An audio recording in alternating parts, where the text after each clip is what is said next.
way back then. Okay. As far as starting to procure land, the agreements have been getting in place, a lot of them around 2014 and on. So that phase of it is basically done. Gotcha. There is just a couple there that they were even talking about doing, maybe an eminent domain, but they worked around that. Remember the big federal power corridor that was 5 miles wide, and we're going to split Kansas into two states and all that. Right. That was so they could jump around and get land as needed. But that went away a long time ago too. Okay. So now the big announcement from the Trump administration is, we're not going to do your loan guarantees to the tune, as you said, $5 billion. That's insane. I think it was like 4.7 or something. Yeah. But yeah, it was close to $5 billion. But then again, think about it. I think we're Republicans here, and doesn't that mean less government? I would think so, yeah. If this project is really worthy of moving forward, then let it stand on its own. Let the private sector do its we thing. need federal loan guarantees to make this happen? So Right. I agree with what's going on there. Yeah. I truly do. Yeah, it's a big cut from them. They say they want it to be less risky, and it's really the Trump administration's focus of not focusing on alternative energy projects, which is really good, like you said. So if alternative energy is going to be as useful as what the private sector, these companies really want, then they need to fund it on their own. So that's the question. Is that going to happen? Will it continue now that the government is not going to loan them $5 billion? So if I could, I'd like to just read you a couple sentences. I received an email from Kevin Quinn. Kevin Quinn is the senior manager, government affairs for Invenergy, who's doing the Grain Belt Express. But it says on Wednesday, July 23rd, we received notice from the Department of Energy's Loan Program Office. The loan guarantee for Phase 1 of the Grain Belt Express project will not move forward.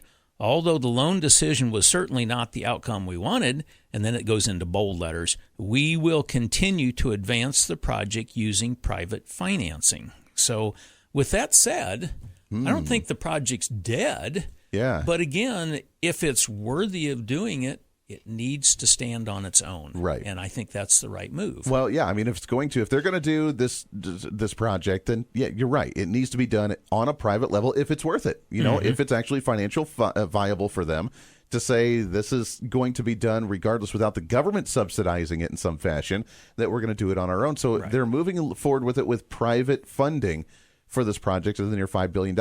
I'm curious if that's going to be based on an investment from other investors, based on a loan aspect. I wonder how that's going to play out. That I don't have any inside information on. Now, keep in mind, Invenergy's an extremely large company, so I'm sure they've got their Wall Street people that may be lining up. Apparently, if I was to send a letter like that out to a representative, especially an energy chair, I think I would have investors already lined up. Saying move it forward before I start putting bold statements like that together. Yeah, exactly. But that's interesting. I'm not privy to that part of it. So I know you've talked as well with other state government officials outside of the state of Kansas who are actually going to benefit from some of this. Are they still excited to see this project move forward? Yes, they are. I had mentioned to you earlier, I met with Eric, I want to call it Koch. It's spelled like the Kochs, K-O-C-H, but it's Eric Cook is how he pronounced it. He is the state senator from Indiana, and he is the sitting energy chair there. So he'd be like a counterpart to me from Indiana. And they're thrilled with trying to get it over there. Sure. What the Grain Belt Express is, for those that don't know, it was a lot of renewable type of sources that were going, energy generation was going to happen in western Kansas. They were going to put it on a DC line, direct current line. Now, that's specific. A DC line that goes straight over toward Indiana. Okay. So it passes through Kansas, Missouri, I think Illinois, and then Indiana on over there. The reason DC was specific is that's not something you can just tap into along the way. It's a direct. It's a connection going out there. It's a DC current. When it gets to the other end, they'll change it over and get it into the AC and into the grid out in the Indiana area. Gotcha. But so it's essentially just a straight pipeline. It was a straight up pipeline, yeah. But why in Kansas? Right. That's the part I don't really get. Why Kansas? Would it benefit some farmers out west? I don't know, maybe so. And again, as far as the transmission lines along the way, this thing's been going on since 2010, and and 2014 timeframe, long before I was ever in office. Sure. If the company approached the landowners and they want it there and they're benefiting, I don't know if I got a problem with that. Where I've got a problem is if they're approaching landowners who are saying no, pound sand, and then they're going to start invoking eminent domain. Exactly. I got an issue with that. Right. There's a major issue there. Yeah, and it brings up the question to me, the financial viability of this to build such a massive pipeline or power lines in order to get out there. Like you said, why are we building it in western Kansas and then shipping it all the way over there when we're not even benefited from it here, except for, like you said, maybe some of the financial gains to pay for the land. But why wouldn't they just build it locally there and then not have to worry about sending it all the way across the entire Mid-America region? And that's the good doesn't make question. any sense to me. And we've got a lot of renewables and wind in Kansas. That's a given. But we're not number one. Why don't they get it somewhere closer? Why don't they get it from Iowa or Missouri or Illinois area? Because there wouldn't be as much loss in the lines. You're going a long, long way. I want to say it was 800 miles. I can imagine one tornado coming through and ripping half of it down and then have to rebuild it constantly. Yeah, exactly. Like that doesn't make sense to me. But think how much power loss you got over that 800-mile stretch. Why wouldn't you do it closer? And I don't have an answer to that one. That is really interesting, yeah. Maybe that's a question that we have to look a little bit deeper into for sure. On the energy side, though, let's shift gears and let's talk about energy here in Kansas. Are we still pretty stable, doing all right? We don't have to worry about brown and blackouts or anything. I know that we're seeing now that we're seeing the the Panasonic battery plant that's being built in the Kansas and everything else. We're seeing a lot more. I've gotten a few letters on that one of, boy, that's sure not panning out to what it was supposed to be. It's like, well, the building's technically the building's still under construction. Sure. They're expecting to hire 4,000 people up there. They currently have over 1,000, I think it's 1,200 employed.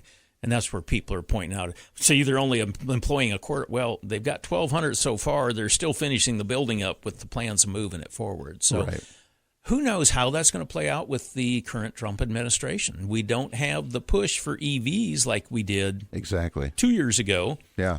But same token, I have no issue with EVs out there. It's just the market needs to drive it. I don't want the damn government saying you will change over to this EV, and that's just what it's going to be. No, that's the wrong way to go. That's against all values. Just like the other aspect of the private sector. If we want it, the consumer will demand it, and the consumer will make it viable to where it's going to be cost effective, it's going to be worth it, it's going to be efficient.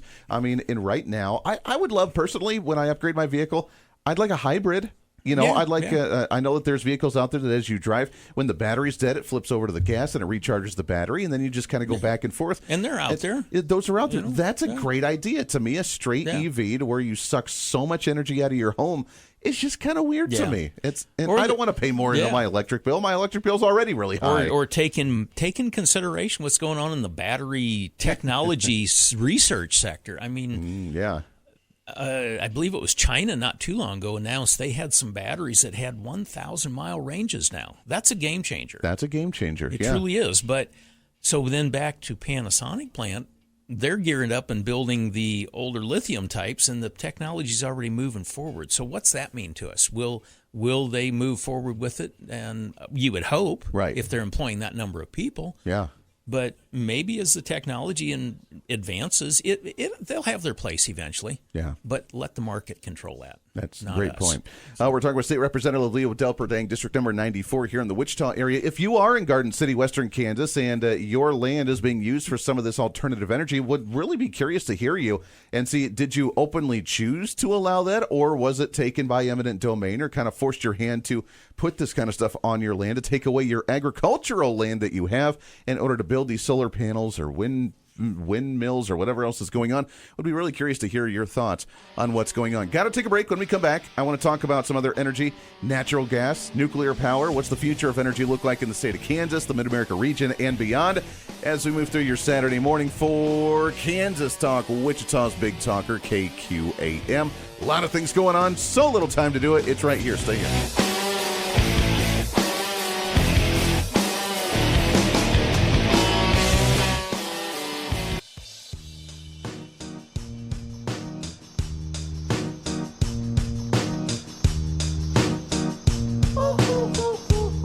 back into the program. A few minutes left here to wrap up hour number 1 of the program on Kansas Talk, Wichita's Big Talker KQAM. Put on your calendars August 5th. It is the primary election day across the state of Kansas for primary elections, city council, county commissions, school boards, and there's some big races going on around the state. We will have that list for you next week on the program and throughout the show today as well. But at the same time, our friends over at Americans for Prosperity, they are doing an education forum on the judicial reform constitutional amendment that will also be on the ballot next year to change how we actually nominate and vote for our Supreme Court justices in the state of Kansas.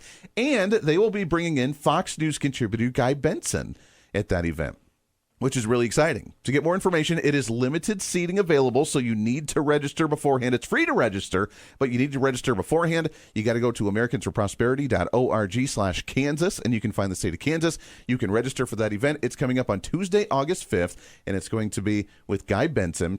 I will be emceeing the event, so I will see you out there as well. Going to be a lot of fun. We'll have more information on that as it gets closer. Right now, we are hanging out with Leo Delperdang, State Representative, District Number 94, as we talk about some utilities. So I want to kind of change the hat I'm wearing from radio host to city council member of my small town.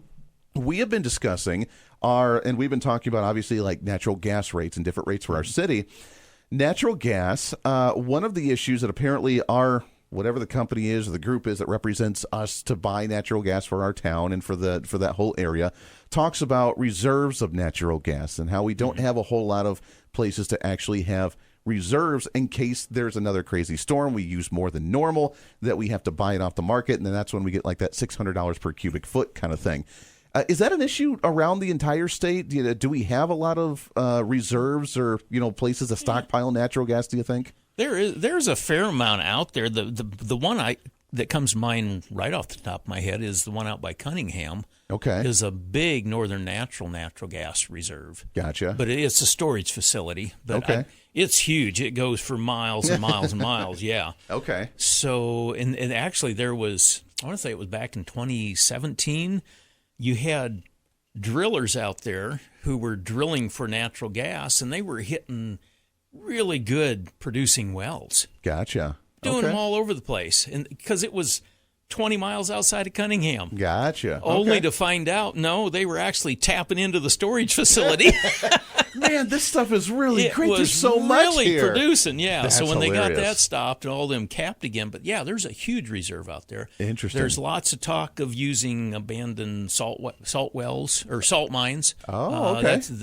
I'm not a geologist, but the geology's laid out well where it will store those. So interesting. There is storage facilities out here. There's opportunities for it. Yeah. Okay, good. Yeah, I know that was, and I don't know if it's still an issue. And, God forbid we go to another winter where we have extreme cold temperatures. Everybody uses more natural gas than normal. And we saw that bill where, our 1 month bill for natural gas was like $2,500, which was insane. Mm-hmm. That's trying to do preventative measures to make sure that doesn't happen again. Right. It truly is. And they, whoever they is, say that's the reason for RTOs or regional transmission organizations, so that if we're having a bad storm here, you can pull it out of a different generating facility in a different state, and that's what the Southwest Power Pool does. But gotcha. I still question, are we smart being part of that? Because we make up, expense-wise, Evergy pays 17% for every project the Southwest Power Pool does. The Southwest Power Pool now sits in 15 or 16 different states. And yet it's coming back to Evergy to pay for 17% of all these projects.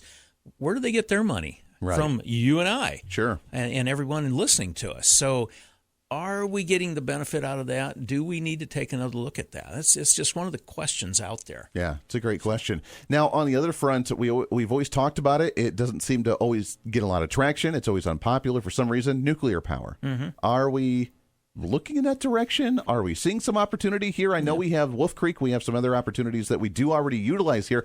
But, I always go back to the nation of France, where like 80% of their entire country's energy is produced by nuclear, and it seems to work just fine. And it does. And I think it's going to make a resurgence there.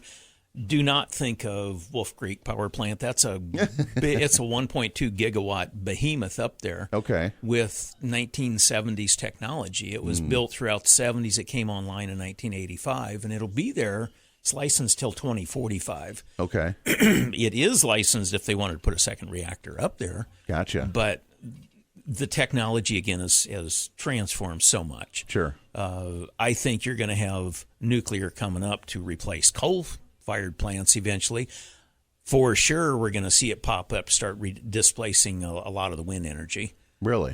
You think so? Yeah, the wind's out there. It is a clean, renewable, but really you think about it, and it's not very good. The efficiency of it is 20 to 30% range. Right. I mean, when it works, it's great. It's cheap. Right. But the wind don't always blow, so what do you do? That's and exactly you need some it. more base load that's going to be there and stable, and it's coming. It's just a matter of time, and I think it's closer in the future than most people realize. More stability. It's what I like about it, and we're moving in the right direction. Again, the government getting out of it, the private sector figuring out on its own on all different aspects, and to me, that is a win across the board. Leo, we are out of time, my friends. All right. It's always good to talk to you. Yeah, Absolutely. Thanks for having me. Oh, always a pleasure. We'll do it again soon. We'll get you back on as we get ready for legislative session 2026. Hard to believe that's right around the corner. Right up. Yes, it is. Yeah, you guys are already preparing, so we'll get you back on for that one again soon. Hour number 2 coming up around the corner. We're going to talk about COVID-19, and we have another candidate for governor 2026. We'll have on the program to wrap up the show at 10:30. We got lots more to get to, plus your phone calls as well. It's Kansas Talk, Wichita's Big Talker, KQAM. Stay here. Unfiltered. Broadcasting live from West Wichita in the KQAM studios. It's time for your weekend kickstart with Wichita's #1 conservative talk radio host.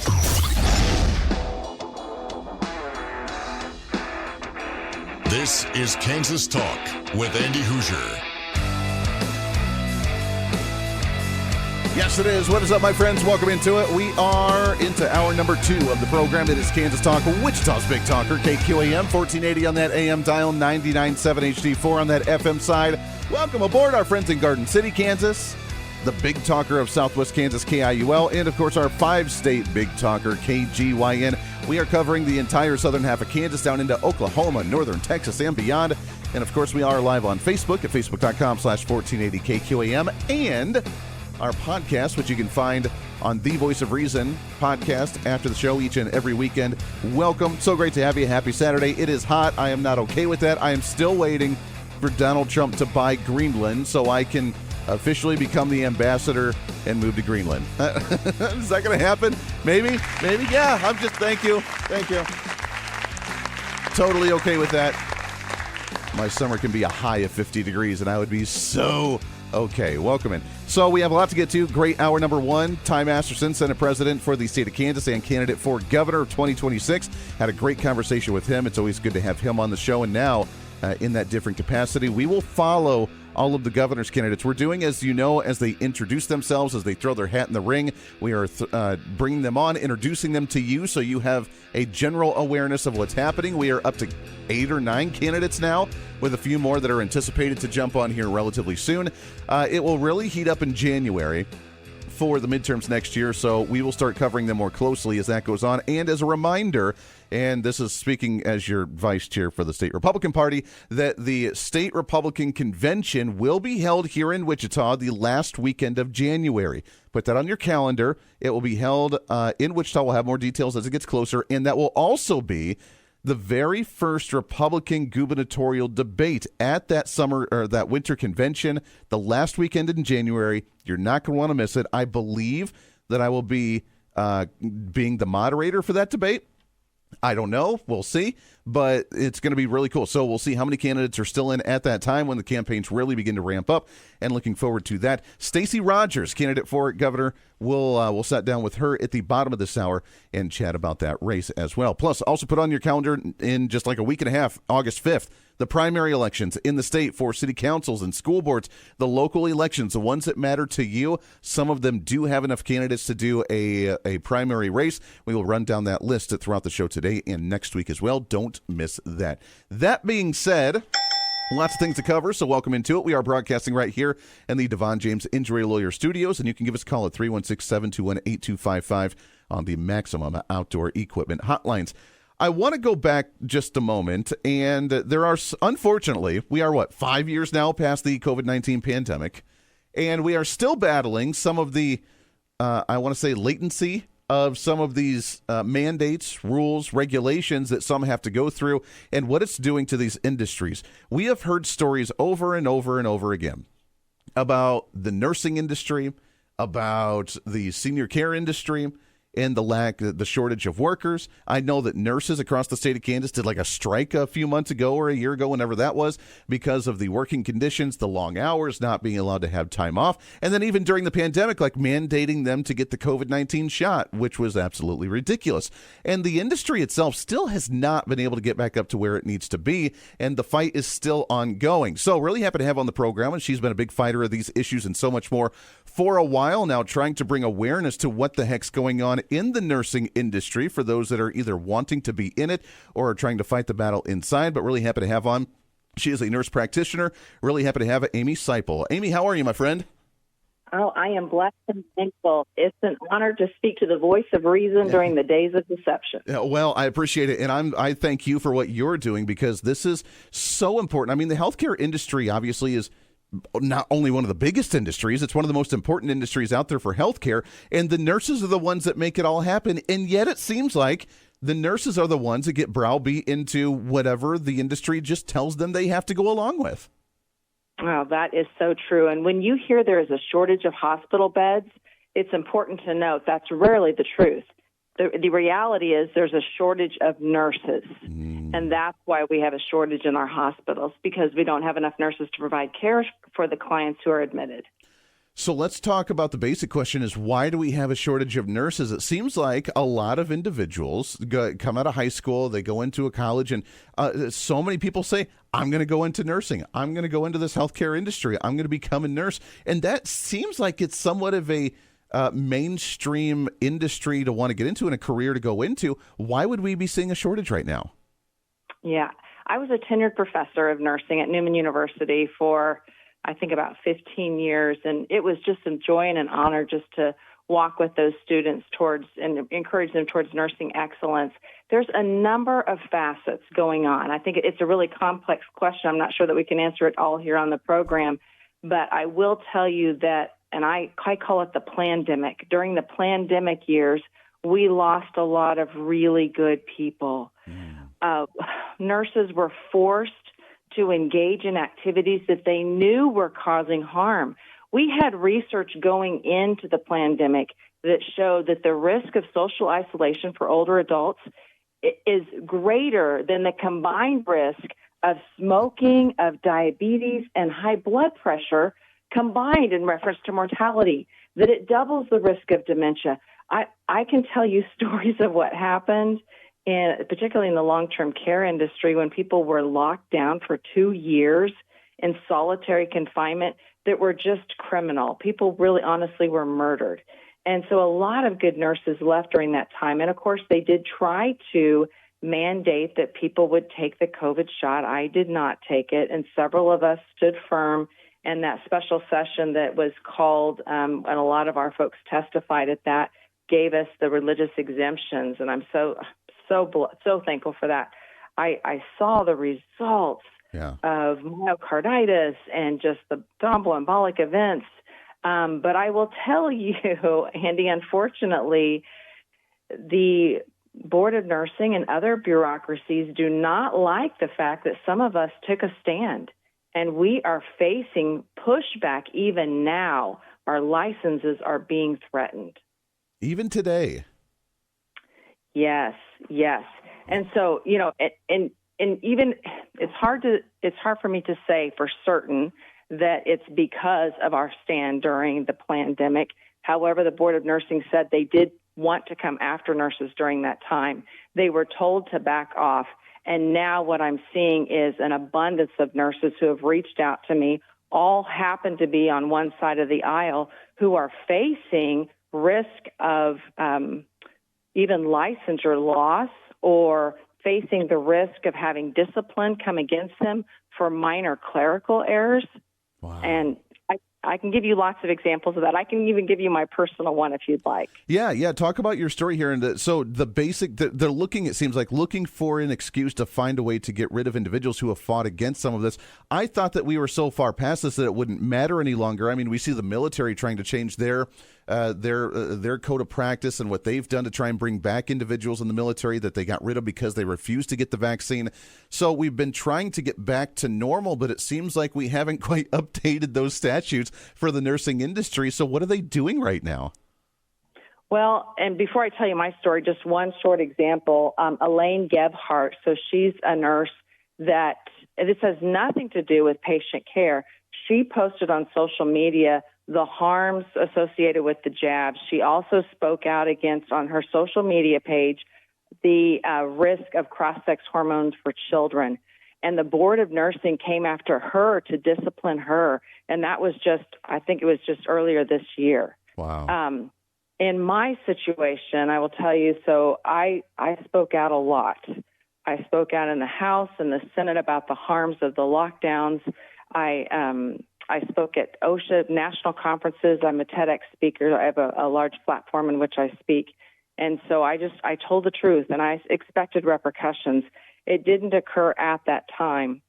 Now, last year, my husband was diagnosed with metastatic cancer, and I was terrified. The practice that I had worked for 20 years sold out to a big conglomerate, so I decided not to join the new practice and just focus my efforts on providing care for my husband and helping him navigate this journey. He was a captain on the fire department, and firemen often have high rates of cancer and can have aggressive cancer, so we were notably concerned. Sure. After his surgery and stabilization, I was ready to get back to work. And so I went on the Board of Nursing's website before I started applying for jobs. And much to my shock, during that time, my license has lapsed. Now, this was the first time in 32 years I hadn't paid my dues on time. It just wasn't on my radar. Now, in order to renew your license, you have to have a certain number of education hours, malpractice insurance, and pay your dues. And my education was all done prior to the deadline. Malpractice has never lapsed. So the only thing I'm guilty of is not paying dues on time. Sure. I contacted the board and said, okay, so what do I need to do? Do I owe a late fee? I had no idea what was coming. They said, we plan to discipline you, and we are going to put you on 3 databases and list you as unprofessional in perpetuity. Whoa. And we also are planning to put you on in our newsletter that will go out to all nurses in the state and list you with unprofessional conduct. Now, there's no patient harm done. This is paying dues late while I'm taking care of my husband with cancer. Yeah. And in 32 years, I've never been late. It's just this unreasonableness. And they said, if you do not sign this guilty plea, they call it a consent agreement, but it's really akin to a guilty plea, and let us do this to you, then you're going to have to go to court, and we can make it worse for you, and we can even revoke your license. Just because you didn't pay for that fee. I mean, it seems like they were openly trying to make an example out of you, and probably because of prior statements and stances that you have made, and then this was just the opportunity for them to come after you.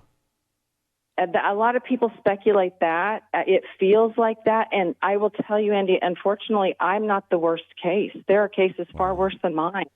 You would think that with the scenario and with the shortage that we have, we hear it all the time that we don't have enough nurses, that we have this shortage right now, we have the staffing issue.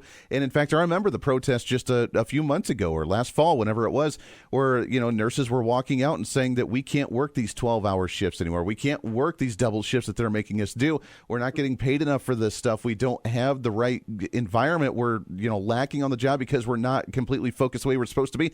You would think if we're in that kind of situation, the boards would say, hey, let's loosen up the girdle here just a little bit and try and bring as many people in as possible into this industry to help out so we can get back to where we need to be.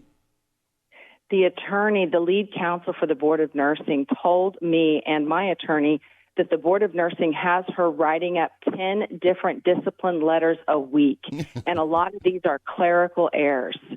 So it is insanity. And I will tell you, just think about, so I'm unemployable now. Prior to this, I was highly employable. I've never been turned down for a job. I've never been sued. I've never had a complaint filed against me.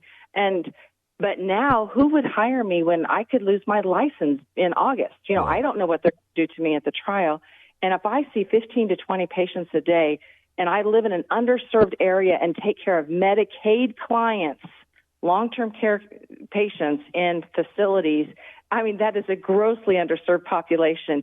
You have taken me out for a year already, and then if they give me this unprofessional conduct, my malpractice insurance will likely cancel me. Yeah.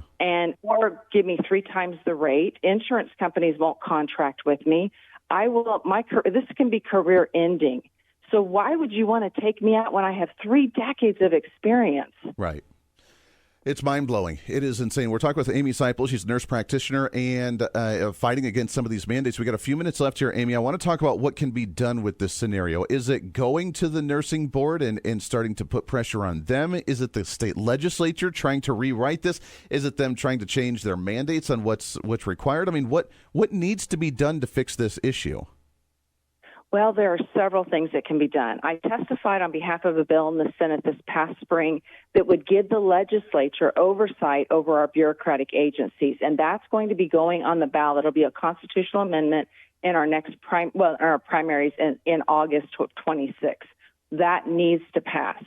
Another measure, in almost every other board in the state of Kansas, and I called them, they have diversion processes. So if you have a minor clerical issue like mine, it doesn't have anything to do with patient care. You don't put them on databases and ruin them professionally. You would have a diversion process, and they could pay a fine. So, we need something like that in place. We need a level of reasonableness. The other thing is, if our politicians listening to your podcast, they need to understand there are competing interests here.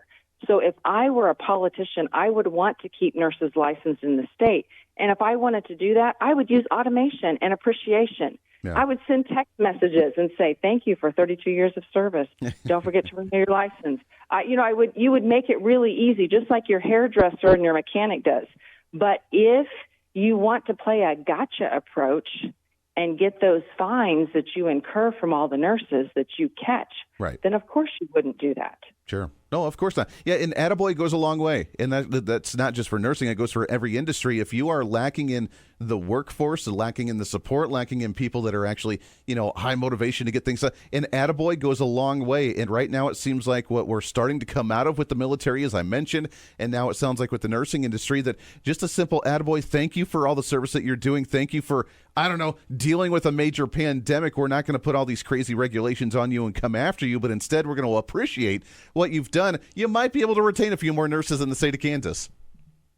Right. And just that automation, just the reminders. I will tell you, so I speak at national conferences, and I'm told by nurse practitioners who do telehealth all over the nation that they avoid Kansas because our board has a reputation. And it's not even the board, it's the bureaucrats within the board. Sure. So we are missing out on a lot of nurses in Kansas, and there's a number of reasons, but one of those reasons I do believe is the draconian rules and regulations imposed by our board, and that must be addressed. It sounds like, next year's going to be a big year for the elections, not only with the governor's race, but also with the judicial reform that we have on how to nominate Supreme Court justices in the state. I'm glad you're working with the legislature to try and work on legislation to reform this as well, because it seems like this is almost just as important to reform how they're operating, or like you said, the bureaucrats or the politics, whatever's going on behind the scenes. It's just as important to reform that as it is with some of the other major issues going on. Yeah, the fourth branch of government, the bureaucrats. It is a behemoth, not only at the federal level, but at the state level as well. And we must bring accountability back to these agencies. One other final thing I want to say, too, is all of your licensed professionals listening to this need to understand that your ability to practice your profession is based on the police powers of the bureaucracies of the state. Yeah. So it doesn't matter how much education you have or what accolades or degrees, your license can be taken from you for even the most minor of things. Yeah.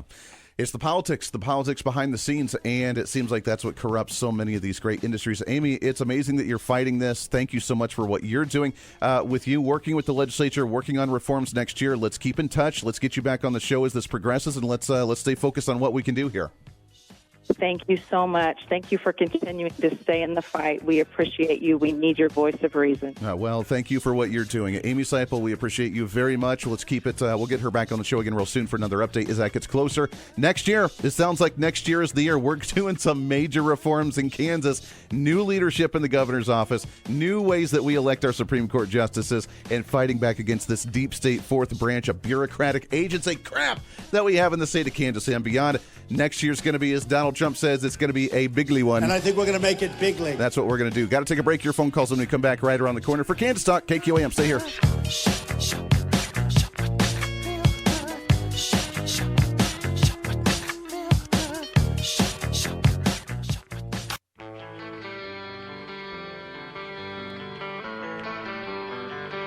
Boy, what a conversation there. That was wild. Appreciate it very much. Amy Siple, we'll get her back on the show as we continue to reform the bureaucratic states that we have, the regulations, the high control rules.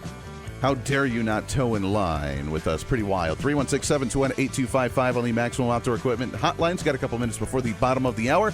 Let's go to the phones, get your thoughts on everything we've talked about and a heck of a lot more. Let's go to line at number 1. Good morning. Who's this? Frederick. Frederick, how are you, my friend? Oh, I'm fine, but I'm going to disagree with you in kindness on one issue that you brought up this morning. Uh-oh. And that is free food for children at school. Okay. You know, I do not have a problem feeding a child at school because I've seen so many instances where the family, although they might not meet the qualifications, the kids are going to school with very little food, sack lunches, et cetera, like that. And considering the amount of money that we waste, if we can give credit cards to people coming over the border illegally, we can take care of school children, poor children. And so in my world that I live in, now I will agree with you on 99.99% of what you say, but as far as school kids, free meals, I do not have a problem. Sure. I can see that argument. I mean, we waste a lot of money in other places. If we're going to waste money somewhere, we might as well do it somewhere where children are. I always have the hard problem of government being the source of taking care of individuals. And I mean, that's where ideologically it doesn't make sense to me. But you're right. If we're going to waste money or do something, then it might as well be for food for children. I mean, there's no harm in feeding children, obviously. It's just, it's whether the government should be the one doing it. Well, it's not, Andy, it's not wasting. It's taking care of a child. Sure. And I will always take care of a child. Yeah, I can see that for sure. Okay. And so, not throwing stones, but, well, it's going to come out that way. But, Andy, I will always not say a word about a child getting a free meal at school. Sure. Because in my world that I grew up in and the blocks that I grew up in, I know a lot of kids that went to school with not very much to eat They were hungry in the morning, and hardly, maybe just one sandwich in a brown paper bag. Yeah, that makes sense. Yeah, Frederick. Yeah, I hate to cut you off. We're about ready to go into the hard break here. It's a great point. If we are going to, there's nothing wrong with taking care of the children in that aspect. Appreciate that thought, Frederick. Lots more coming up here on the show. Stay right here.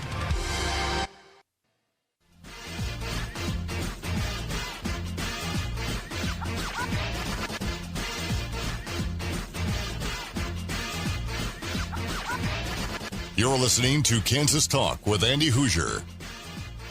Yes, it is. It is Kansas Talk. I'm Andy Hoosier. Great to have you here for a Saturday morning as we wrap things up here. Last half hour on the home stretch, man. Flying right on by like we usually do. Don't want to waste any time. We recently sat down as we continue on with getting to know some of our candidates for the upcoming races.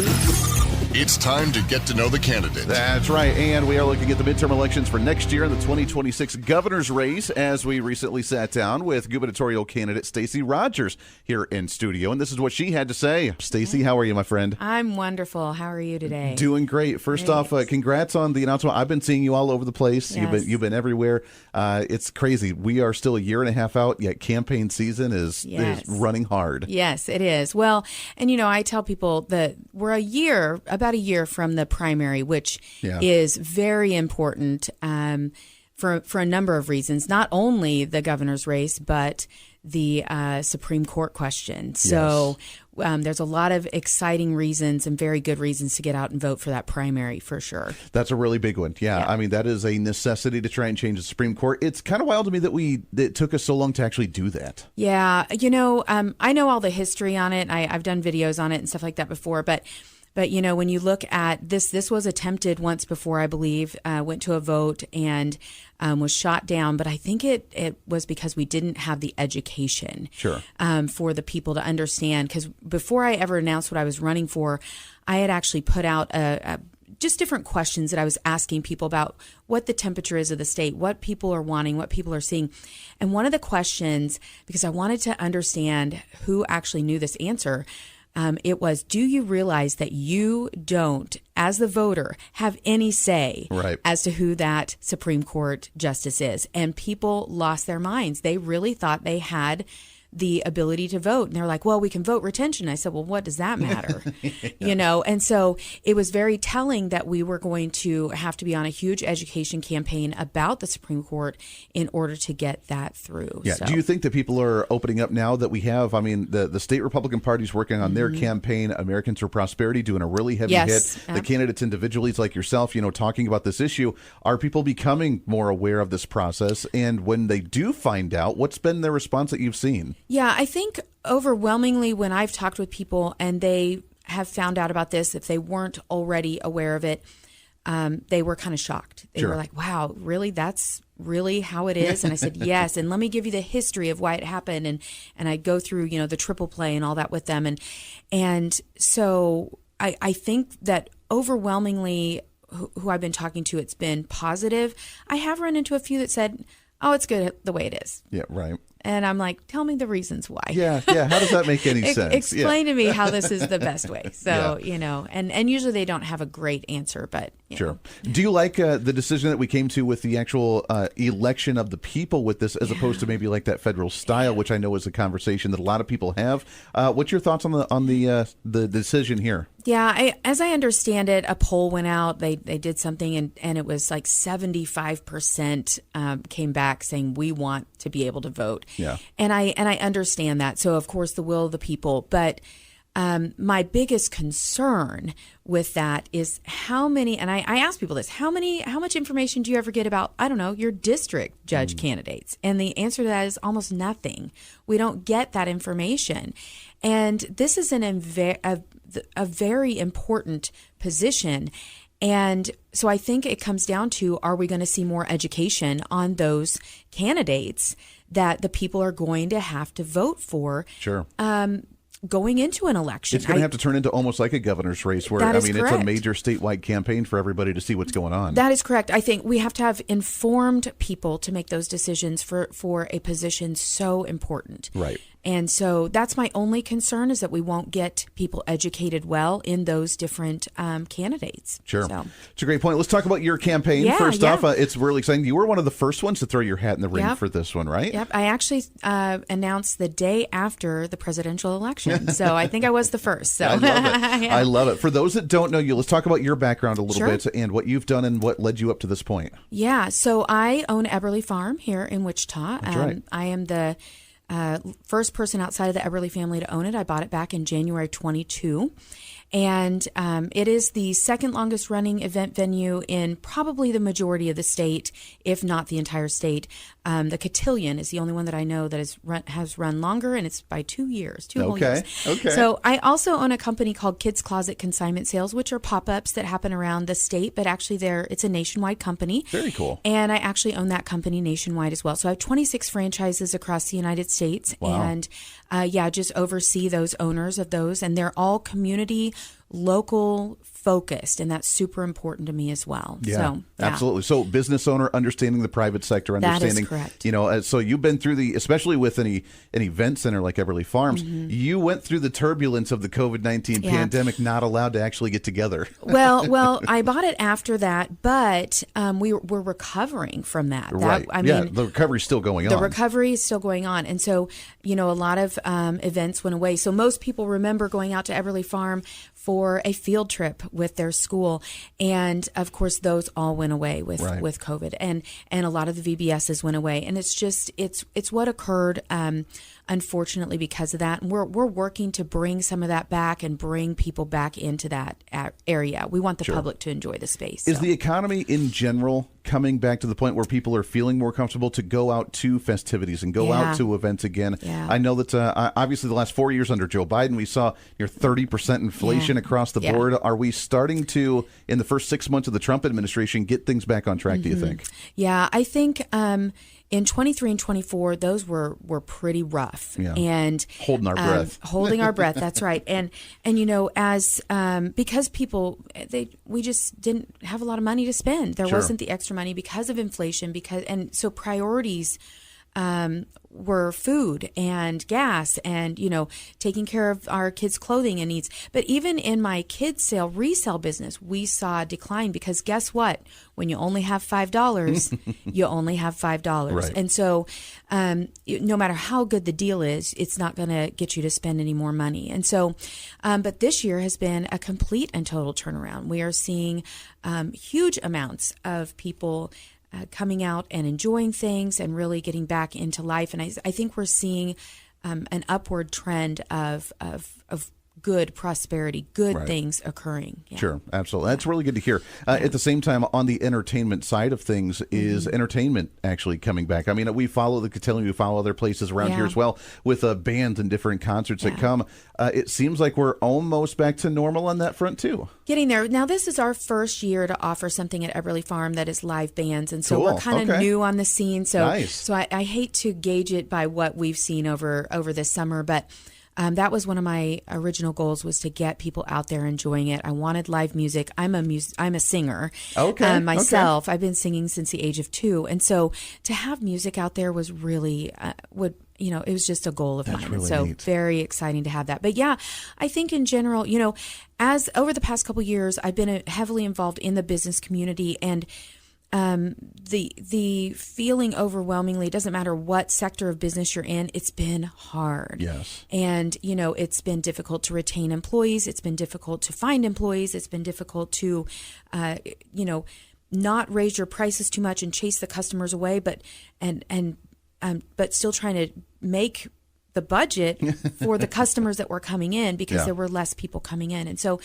it's just, I'm happy to see it having an upward trend. We want to keep that going. Right. Our small to medium businesses are the backbone of this state, and they are so important. Yeah, so they really are. Yeah. So now that you've been doing so much on the business side, let's talk about now what made you throw your hat in the ring for governor and to be so early on to it, like you said, right after the election, being the first one to announce. What made you take that leap? Yeah, well, so the reason I entered so early was because I realized that while I'm fairly well known in the Wichita area, I was not necessarily well known throughout the state. And so just getting out there and engaging with people, letting them know who I am. I think it's went very, very well over the last 6 to 8 months now, getting out there and just talking with people. I've grown a huge social media following. It's been amazing. Over the last 90 days, we've had about 1 million hits to my one Facebook page, not counting all the others. And, that's nothing to sneeze at. That's something to sit up and look at. So why I threw my hat in the ring, though, initially was February of 23. I was standing in my living room, and it was the day that Laura Kelly decided that you could change your gender on your driver's license. And, I don't know how many times a day you look at your license. I don't know how many times a day you show it to somebody else, but it's not something that I think affects us on a day-to-day basis in our lives. Right. And she wasted taxpayer time and money on that. And I think it was mainly for optics, mainly to look good in the eyes of the state. Sure. And she should have been spending that time and money on things that would actually change our lives and benefit us on a day-to-day basis. And so I was standing in my living room. I threw my hands up in the air and I said, I can't take any more of this.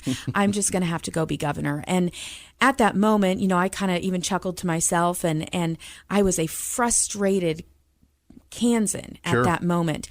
But as I started to talk with people, I realized very quickly that the majority of this state feels as though they do not have a voice anymore.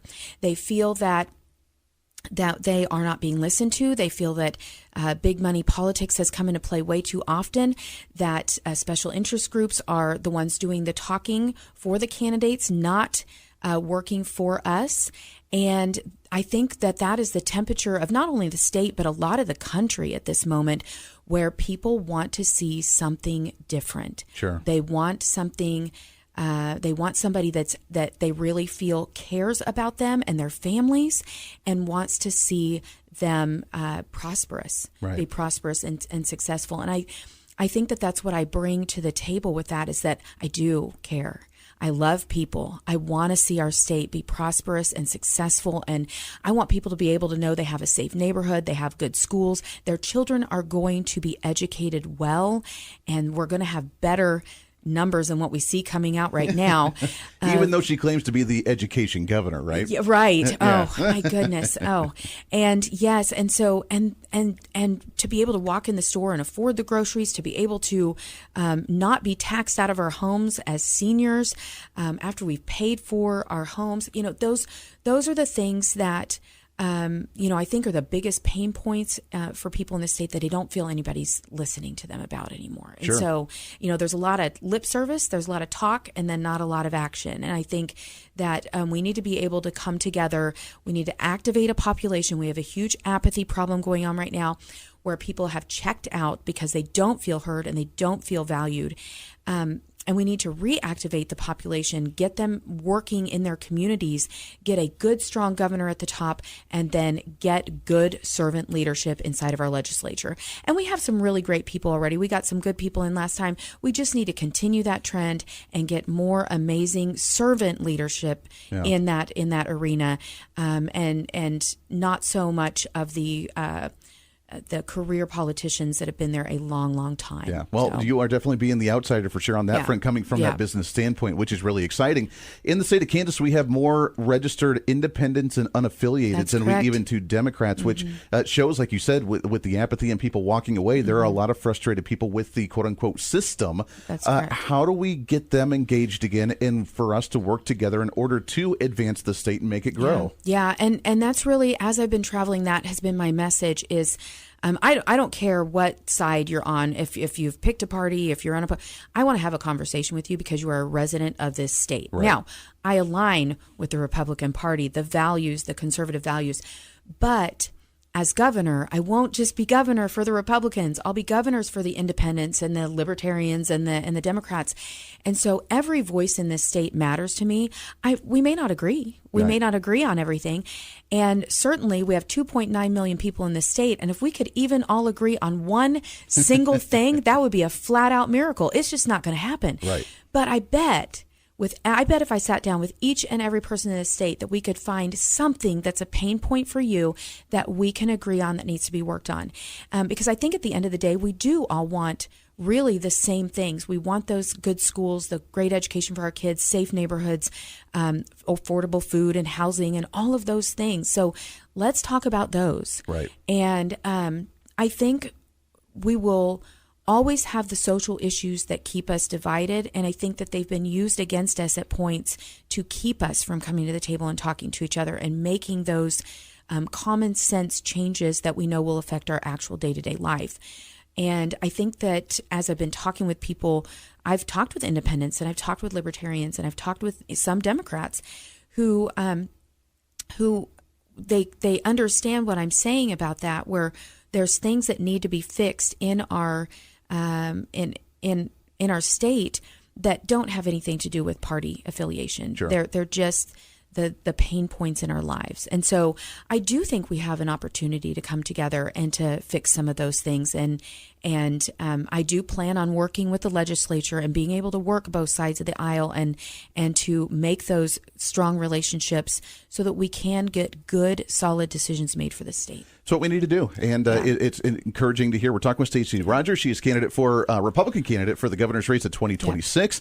Let's talk about if you get into the governorship, what is the one or two main priorities that you want to focus on? Is it getting the social issues back on track, getting the businesses back on track, the economy? What would be the main couple of things that you would do right out of the gate? Yeah, so my day one executive order would be to create a task force that is going to go with a fine-tooth comb through every department in our state. And I think we've had a big transparency issue. I've talked with legislators who have a hard time already getting information out of the departments. And once they do receive it, it's often heavily redacted. Sure. So they're not getting the full information that they need to make the appropriate decisions for this state right now.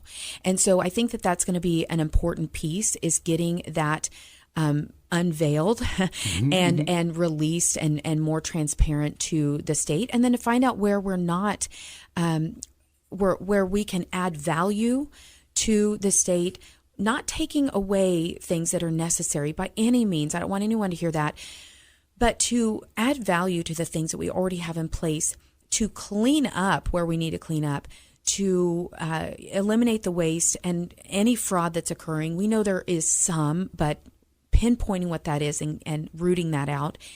And, that's really all encompassing. That's going to touch every sector of our state. Right. Because if I pinpoint one or two things, cool, that's awesome. But you know what? There's a lot of different pain points in this state. Right. And what is important to one person isn't necessarily important to another. And so if I just focus on one or two things, I'm still going to have people that are feeling that throughout the state. So I'm developing I'm putting this team together right now that's getting ready to, what each one's going to be specialized in their specific focus on the state and what they want to see, what they need to dive into and look at to make sure that we are addressing the vast and many challenges of this state that we have right now. Yeah, there's a lot of them. We're on the brink of a lot of potential right now, but I think right now, obviously, one of the big holdups and slowdowns is the governor's office. And if we could actually streamline, work with the legislature. I mean, we had to override how many vetoes this past session because the governor just didn't want the agenda to work. Stacey, last question for you as we run out of time, and I appreciate it very much. Obviously, it's early on the campaign trail, but if people want more information for you, if they want to see you at different events, what's the schedule right now, and how can people reach out to you? Yeah, so I am posting my schedule on my Facebook and my website. Okay. My website is getting revamped at this moment, so it's going to be a little transition, but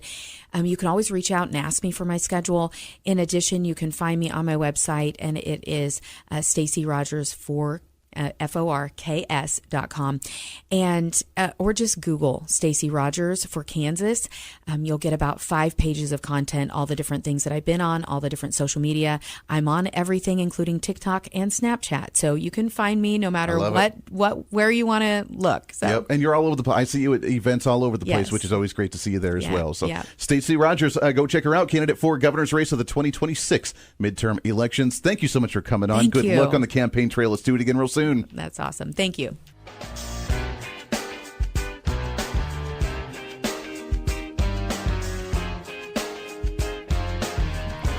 Welcome back to it. It is Kansas Talk, Wichita's Big Talker KQAM. Thanks again to Stacey Rogers coming on the show.